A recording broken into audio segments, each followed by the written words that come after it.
My daughter came home crying after school last Thursday.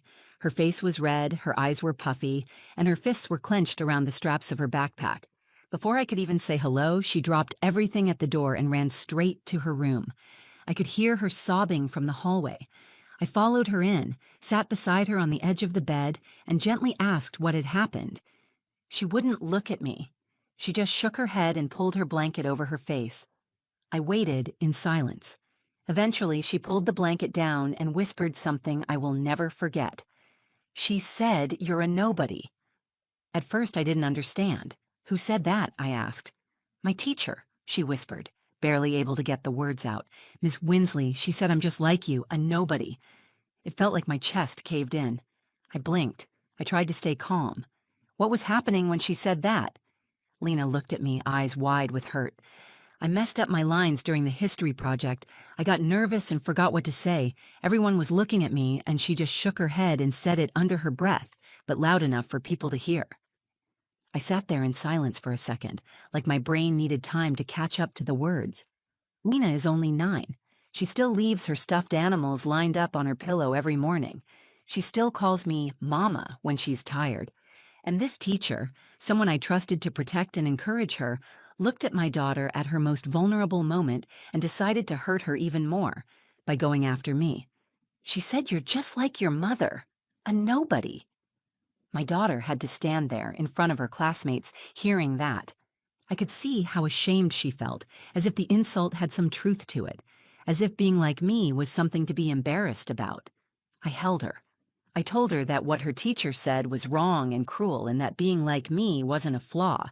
It was something to be proud of. But I could feel it. Deep down, she had already started to believe the lie. I didn't cry. I didn't yell. I didn't even pick up the phone. I waited until she fell asleep in my arms. Then I got to work. I'm not the kind of person who makes scenes or raises my voice, but I don't let people hurt my daughter. I don't let people define her worth, or mine, with a careless sentence. The next morning I walked into that school. I asked to speak with the principal, and Miss Winsley was there too. I didn't argue. I didn't plead. I stayed quiet while they gave their rehearsed explanations and polite little smiles. Then I reached into my bag, pulled out a folder, and slid it across the table. "This is from my lawyer. Page 3 is the recording. Page 5 is your termination." Their faces changed instantly, and in that moment I realized something. I might be invisible to them. I might be just a name on a contact form, or the woman who shows up at parent night with no husband at her side. But to my daughter, I am not a nobody. I'm the reason she sleeps peacefully at night. I'm the one she looks for first when she's scared. And I'm the woman who will burn the whole system down if it ever makes her feel small again. You don't call me a nobody. Not in front of my daughter. Not ever. My name is Amira Callan. I'm 34 years old, and for the past 7 years, it's just been me and my daughter, Lena. We live in a small 2-bedroom apartment in Portland. It's not fancy, but it's full of love. There's a worn-out couch we refuse to replace, covered in mismatched pillows Lena picked out herself. Our fridge is covered in hand-drawn notes and spelling tests, and the grocery list we always forget to update. Her room is a museum of crayon art and construction paper stars. Mine is quiet, mostly books and the smell of peppermint tea. I work from home as a legal researcher for a nonprofit. It doesn't pay much, but it gives me the one thing I've always fought hardest to have: time with my daughter. After my divorce, I promised myself I wouldn't let her grow up feeling like an afterthought. Her dad, Jace, moved to Seattle a year after we split. He calls on holidays and sometimes remembers birthdays. I've never said anything bad about him in front of her, but she's smart. She notices when someone disappears. Lena is the light of my life. She's 9 years old, funny, sharp, endlessly curious. She can't stand injustice. She gets that from me. She loves reading, especially stories with brave girls who stand up for themselves. When she was 5, she told me she wanted to be both a veterinarian and a poet, and I told her she could be both, and 100 other things too. She goes to Willard Elementary, a public school about 15 minutes from where we live.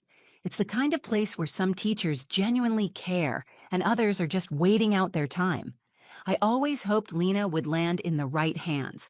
She was excited for this year's Living History event.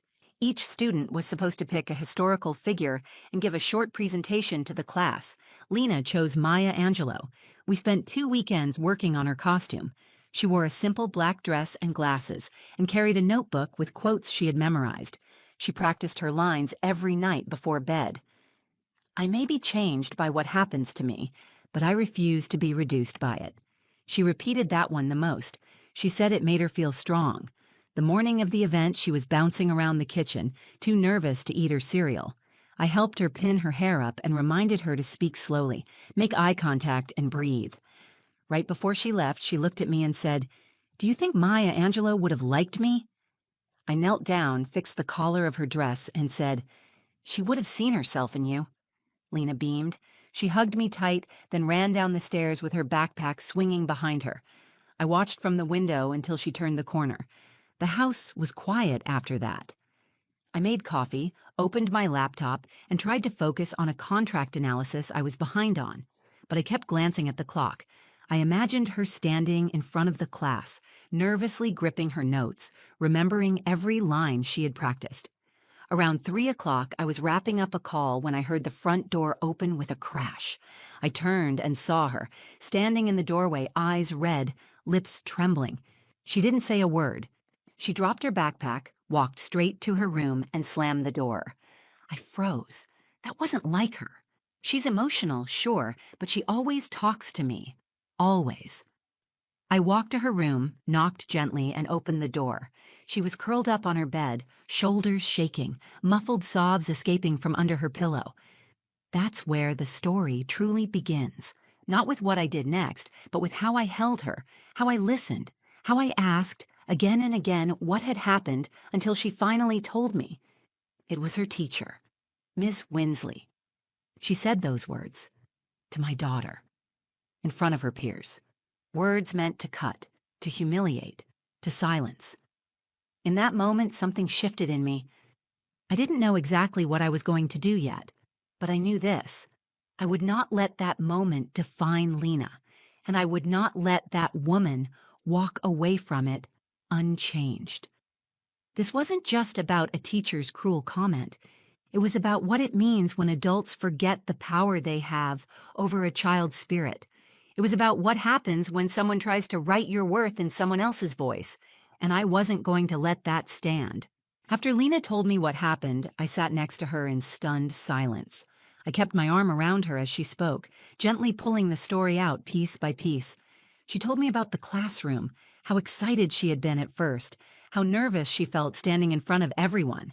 She had rehearsed her lines so many times she could recite them backward, but when it was finally her turn, something inside her froze. Her throat tightened and her mind blanked. She tried to push through it. She looked at her teacher for reassurance. Instead, she saw the expression that would haunt her later that night, disappointment laced with disgust. According to Lena, Ms. Winsley sighed, shook her head, and said, clear enough for others to hear, "You're just like your mother, a nobody." The word nobody settled in my chest like a stone. It wasn't just the insult. It was who she said it to and how. My daughter had been humiliated while standing alone in front of her peers, and not by another student, by the adult in the room, the one who was supposed to encourage her, support her, protect her. I asked Lena what happened next. She said a few kids snickered. One girl tried to mouth, "Are you okay?" But she didn't respond. She finished her lines in a shaky voice, sat down, and stayed quiet for the rest of the day. She didn't tell anyone. She was embarrassed. That hurt the most, that a 9-year-old would carry that kind of shame, not even knowing what to do with it, just assuming that maybe the teacher was right. Maybe she was like her mother. Maybe that was a bad thing. I tucked her into bed early that night. I let her sleep in my room, something she hadn't done in over a year. She clutched her stuffed turtle and asked if she had messed everything up. I told her the truth. She had done nothing wrong, and the only one who should feel ashamed was her teacher. After she fell asleep, I sat on the edge of the bed for a long time. I wanted to scream. I wanted to storm into the school and demand answers. But I knew that anger wouldn't fix this. Rage wouldn't protect her. I needed to do this the right way, the lasting way. So I got up, grabbed my laptop, and started working. I pulled up Willard Elementary's website. I found their code of conduct, their staff directory, their teacher evaluation forms. I took notes. I looked up the Oregon State Education Board's policy on teacher misconduct and verbal abuse. I reviewed recent cases and complaints in public school systems. I knew how to do this. I had worked in legal research for nearly a decade. If anyone could build a case, it was me. But I didn't want revenge. I wanted accountability. The more I read, the more disgusted I felt. I found that Ms. Winsley had been teaching for over 15 years, had glowing performance reviews, and was often praised for her discipline and structure. But none of those reviews came from parents. None were based on how she treated children who struggled or froze or didn't fit the mold. I decided to reach out to another parent, Rosa Mercado. Her son, Julian, was in Lena's class. I asked her if he had said anything about the event. She hesitated, then admitted Julian had mentioned something weird about what the teacher said to Lena. Rosa let me talk to Julian on speakerphone. He repeated it nearly word for word. "You're just like your mother, a nobody." My hands were shaking by the time I hung up. This wasn't just my daughter's story anymore. There was a witness, an actual account. I asked Rosa for permission to document the conversation and told her exactly what I planned to do. She agreed. She told me her son had felt uncomfortable around that teacher for a while. I opened a folder on my desktop titled Lena School Matter. I saved everything: screenshots, statements, district policy documents. I contacted a friend of mine, Tara, who worked at a small legal firm downtown. She offered to help me draft a formal complaint and include a legal letter to the school. That night, I printed it all. I read every line twice. I kept thinking about how Lena's eyes looked when she said those words, how her voice cracked. I wasn't going to let that be her first real memory of standing up in front of people. The next morning, I woke up before the sun. I laid out my clothes, brushed Lena's hair, and kissed her forehead. I told her I loved her and that I believed in her more than anything in the world. Then I packed my bag with one simple folder and walked out the door.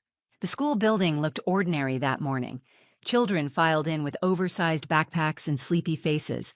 Parents chatted in clusters by the entrance, and staff members greeted each other like it was just another Tuesday. But for me, that walk through the front doors was deliberate. Every step I took was controlled, every breath steady. I wasn't going to yell. I wasn't going to break down. I had something better than outrage. I had evidence, truth, and my daughter's dignity to protect. When I walked Lena to her classroom, I knelt beside her and smoothed out the wrinkle in her sleeve. She didn't smile like she usually did. Her eyes still held that weight from the day before. I kissed the top of her head and whispered, "Today's going to be a good day, I promise." She nodded slowly and walked into the room without a word. I turned and headed straight to the office. The secretary, a woman named June, who had always been polite in a distant kind of way, looked up from her computer. "Can I help you?" "I'd like to speak with Principal Edmonds. I have something that needs to be addressed immediately." She blinked, then nodded and picked up the phone. Within minutes, I was sitting in the small conference room just off the main hallway. The walls were lined with student art projects and photos of past field days. It felt like any other schoolroom, but the folder in my hands gave the space a new weight. Principal Edmonds walked in first. He was in his early 50s, a calm-faced man who always spoke like he was trying not to scare anyone. I stood and shook his hand. "Ms. Callan," he said, "what's this about?" Before I could respond, Ms. Winsley entered the room. She seemed completely unbothered. She gave me a tight smile like we were about to discuss a minor scheduling issue. I sat down without greeting her. The principal cleared his throat. "So you mentioned this was urgent. What's going on?" I took a breath, opened my bag, and pulled out the manila folder. I placed it on the table in front of them and slid it across the polished surface toward Principal Edmonds. "This is from my attorney," I said calmly. Page 3 is a transcript of a recording from a conversation between two students. One of them is my daughter. The other is a classmate who confirms that during yesterday's event, Ms. Winsley made a personal insult about me to my child in front of her peers. Neither of them moved. Page 4 is a copy of your own district's Code of Conduct. Section 2, Article 7, outlines professional behavior and emotional safety. The behavior in question violates 3 separate clauses. Still nothing. Page 5 is a formal draft of a termination request. It includes the evidence, a summary of witness statements, and the names of those who are willing to confirm what was said. We will be forwarding it to the district office if I don't receive an immediate and appropriate response. The silence was complete. The principal finally reached for the folder, opened it, and began reading. Ms. Winsley laughed once under her breath. Was this really necessary? It was a slip. I was trying to redirect her attention, and I looked at her directly. You humiliated my daughter in front of her classmates. You called her a nobody by calling me one. She didn't need redirecting. She needed support.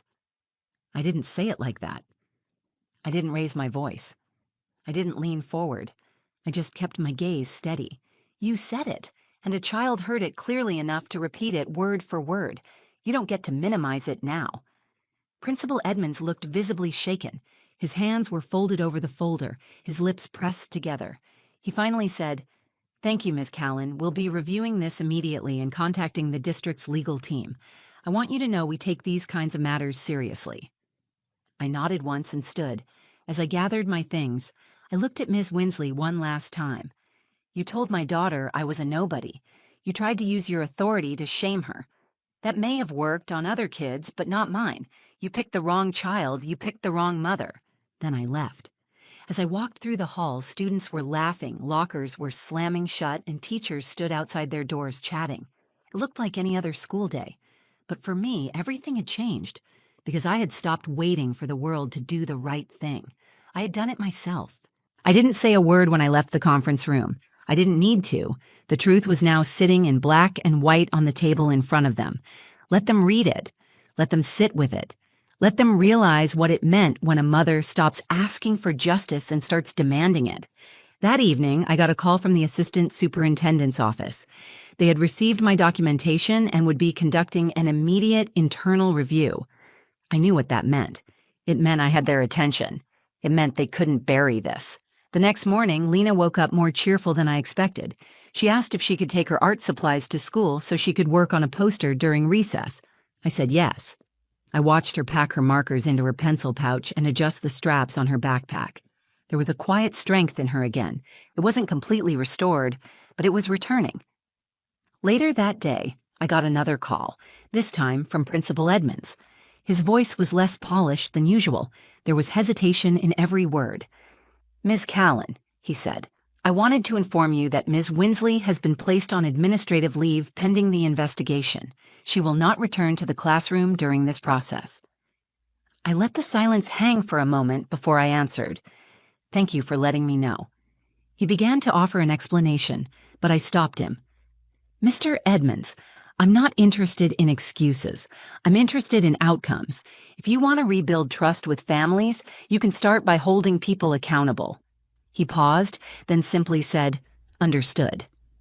By the end of the week, a substitute teacher had taken over Lena's class, a kind man named Mr. Drew. He introduced himself to the students with a warm smile and a promise that everyone would get a fresh start. When Lena came home that Friday, she told me Mr. Drew had asked each student what they loved to do outside of school. Lena told him she liked to draw. He asked if she would be willing to help decorate the classroom bulletin board. That night, she came home beaming. She showed me the sketches she had made.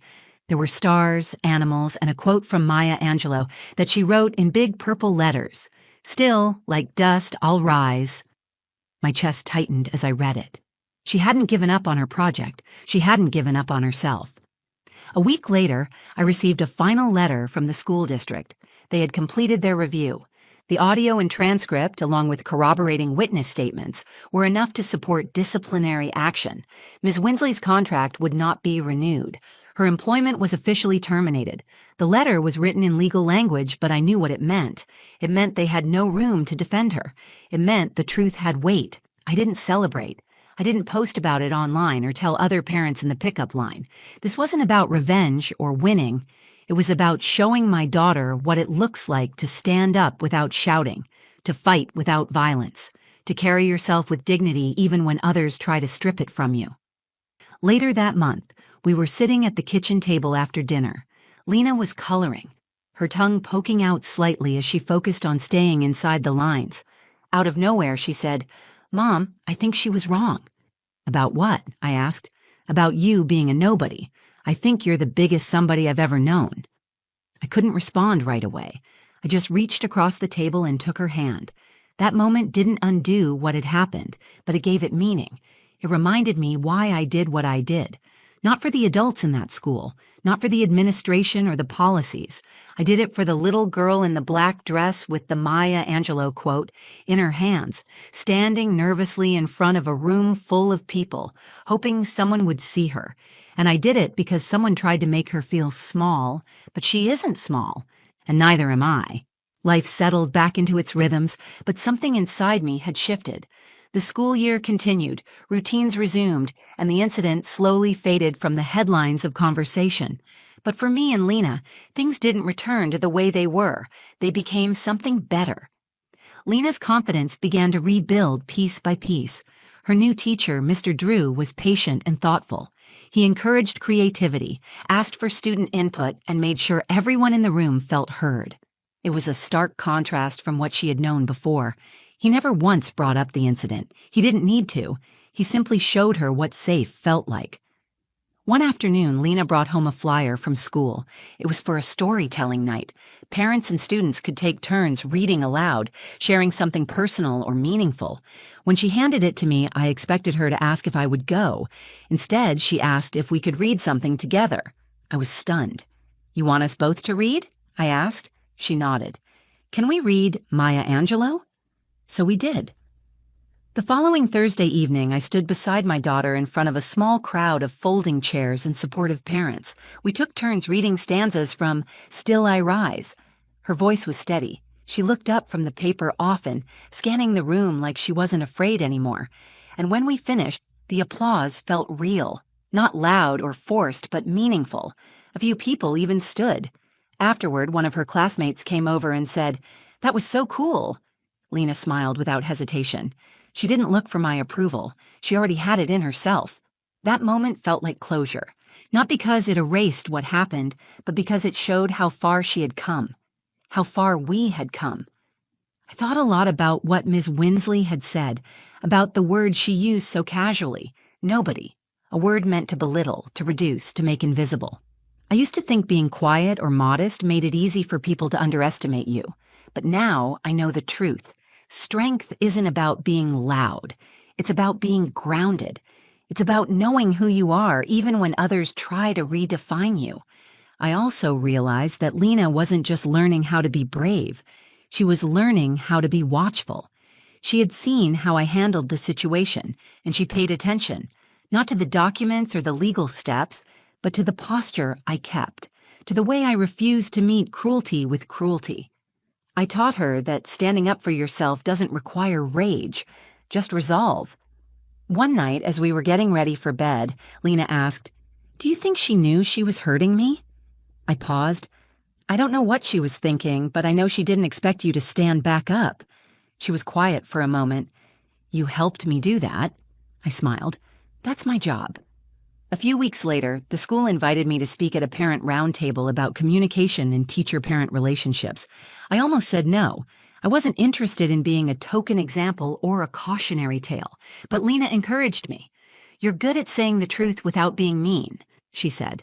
"Maybe someone else needs to hear that." So I went. I told our story. I spoke about the power teachers have with their words. I reminded them that a child's self-worth can be shaken by a single sentence. And I said what needed to be said, that protecting students means protecting their dignity. When I left the room, a few parents stopped me to say thank you. One of them, a father with 2 kids in the district, said, "I felt that helplessness before. You made me feel less alone." That stuck with me. Because in the end, that's what this was really about. Not just defending my daughter, but refusing to let any child feel unseen. Refusing to let any parent feel like they don't matter. Refusing to let people in power speak without consequence. My daughter is not a nobody, and neither am I. We are people who rise, and we always will.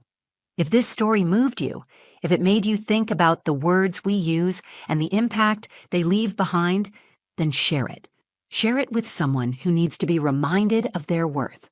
Share it with someone raising a child on their own.